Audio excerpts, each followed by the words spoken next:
A coroner's inquest into the death of Sammy Yatim started today. He is the 18-year-old who was shot and killed by a Toronto police officer while he was alone on a TTC streetcar back in 2013. Constable James Forcillo was found not guilty of murder and was instead sentenced to 6.5 years in prison for attempted murder. He has since been released and is no longer a Toronto police officer.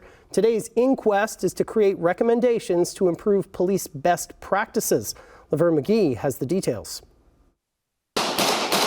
You can hear shots fired in this witness video that shows what was happening on July 27, 2013, when 18-year-old Sammy Yatim died after being shot by Toronto Police Constable James Forcillo on a TTC streetcar.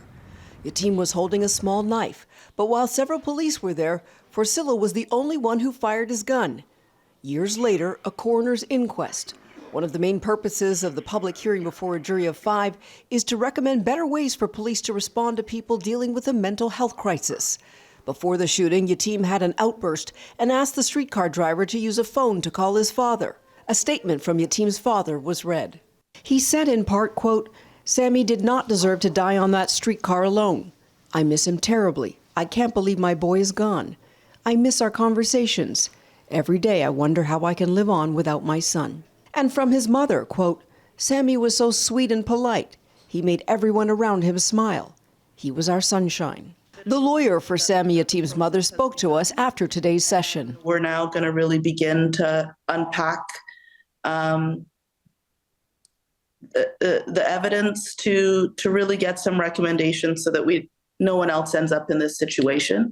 And that's really important to Sammy's mom. Steve Jordans is a professor of psychology at the University of Toronto who helped create a course for the Toronto Police Service Crisis Intervention Team and says their participation in this inquest is important. Anytime something does go wrong, I think it's really, really important to do that inquiry, to get to the bottom of it, and to, show the public, hey, we take these incidences seriously. We don't like them either.